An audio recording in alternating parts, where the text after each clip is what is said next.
letters to the editor, new year-to-date rankings, slow and no reporting centers listed, letter for clients, and we're less than 24 hours until the first of two big meetings this week. Today is Monday, March 1st, and this is PWLC News.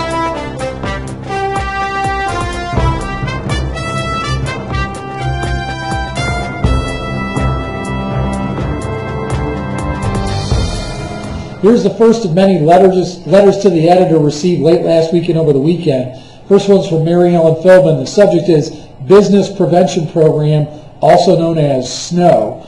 Well, we have 2 feet of snow, 30-mile-an-hour winds, and it's still snowing. Needless to say, we're closed again. Third day this month.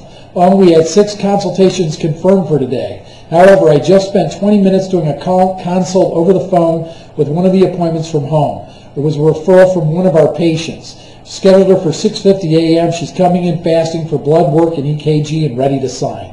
Mary, the manager, rescheduled 3 of the 6, and I rescheduled the other 2. We took home copies of the appointment book pages just in case. Does this mean we can write off our houses as satellite offices? Laugh out loud. If I don't laugh, I'll cry. Although my staff was making calls until their fingers were bleeding, we followed your instructions. Their fingers are no longer bleeding because they're all bones now, and it's truly paying off. Thanks again for being there. Please let me know if there's anything else you need me to do for next week. Mayor, just show up for the meeting and do your thing. That was from Mary Ellen Philbin in Scranton, Pennsylvania. Donna Steele, the continuing saga of the success of the 10-pound program. I got this over the weekend. I had 2 more people come in Thursday after calling them about the 10-pound free 10-pound program. One started the free 10-pound program, is returning on Monday to sign for a full program. The other person brought a friend with her, and both signed up for a full program. Loving it. Also, the past 3 Saturdays, we've had 1 walk-in each week, so all 3 with a full waiting room of weigh-in clients. Way to go, Donna Steele in Tupelo, Mississippi.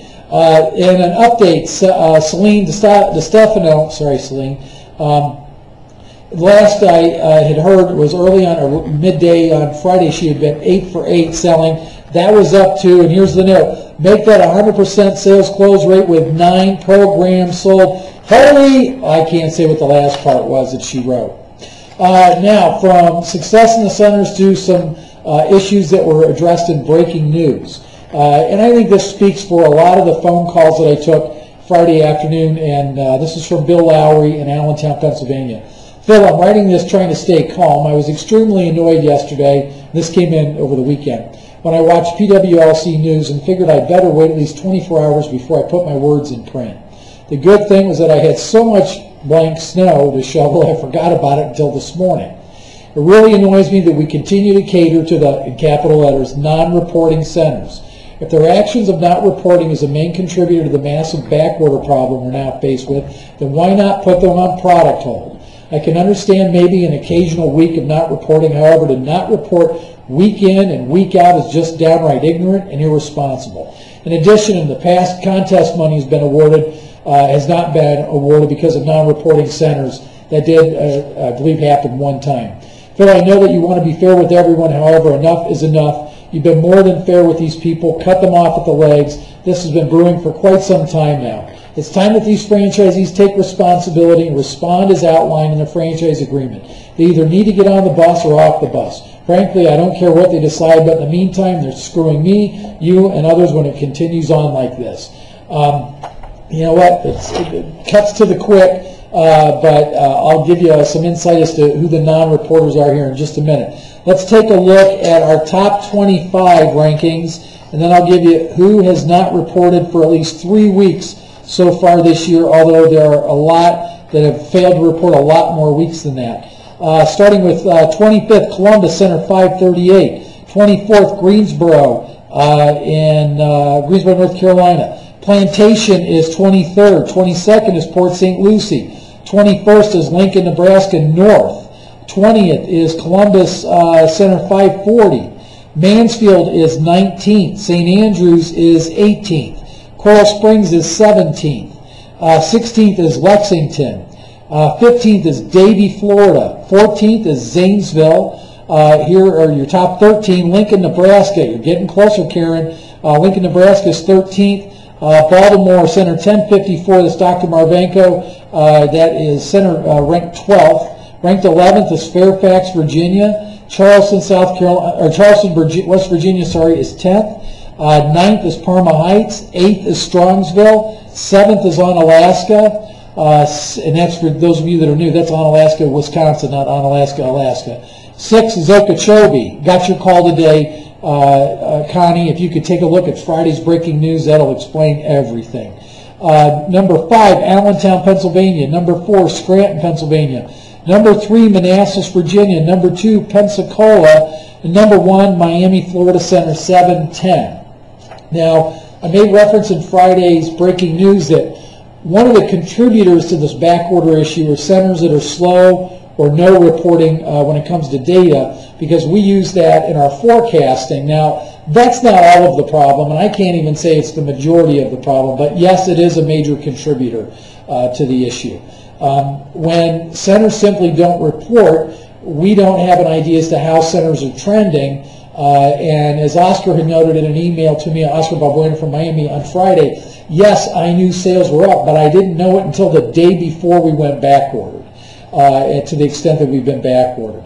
And if you're not quite sure what I'm talking about, refer to Friday's breaking news. It gives a complete breakdown of the backorder situation. In reverse order, these are the centers for whom we have no sales data for at least 3 reporting periods since the beginning of the year. Miami 1066. I'm sorry, 1068. Naples, Florida. Clarksville, Maryland. Auburn, Alabama. Chesapeake, Virginia. Baraboo, Wisconsin. Palm Beach Gardens, Florida. White Marsh, Maryland. Orangeburg, South Carolina. Dallas, Pennsylvania. Baltimore, Maryland. That's center 902. Lakewood, Ohio. Findlay, Ohio. Although Findlay, I'm going to double check. I think there may be a mess up with the link.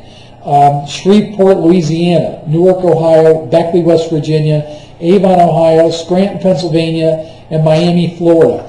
Those centers are all missing sales data for at least 3 weeks. Not necessarily the last 3 weeks, but 3 weeks so far this year. Now, if you were to, and you all have this in a copy that I emailed to everyone and faxed this already, you will see on there, there's some pretty big producers on there that haven't reported, so it's important that whether it's small producers or large producers, we've got to get the sales data. As for Bill Lowry's reference to the franchise agreement, you know, that for most of you, your only requirement is to send in a quarterly financial statement. But as was explained to absolutely everybody who came through franchisee school, that it is requested of you to report weekly sales data. And if you've watched even 4 or 5 of these episodes of PWLC News, you know I've asked for the data. And just for the record, where do you send it? Reports at PWLC.com, reports at PWLC.com, reports at PWLC.com. Now, I'll talk more about it at the meetings, but one of the things that we've done, Chuck has authorized an additional $250,000 in inventory above and beyond, and that means in the last 6 months, we've increased our inventory on this end about $500,000. Part of it is to cover the slack from centers that are not reporting. Part of it is just from sales spikes that obviously the network is enjoying. The reality is this: sales are up. We don't know how high they're up, but they're up. And that's the good news. We'd rather have, I'm sure you would agree, you'd rather have a situation where sales are up as opposed to sales being down and having tons of inventory sitting on the shelves. Again, I want to stress, go back to Friday's PWLC News, the breaking news episode, and that'll give you more insight on all this.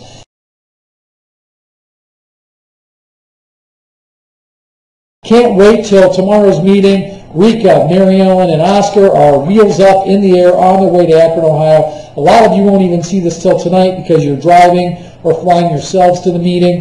For those of you that are seeing it today, I can't wait to see you tomorrow morning. Remember, we're giving away contest checks, giving away awards right away in the morning. We're going to start the meeting off great, giving away money and patting people on the back. That's your honor for today. You'll hear from me from the meeting, the first meeting tomorrow. It'll be a late broadcast, so you'll want to log on sometime after 5 o'clock. Have a great day, everybody.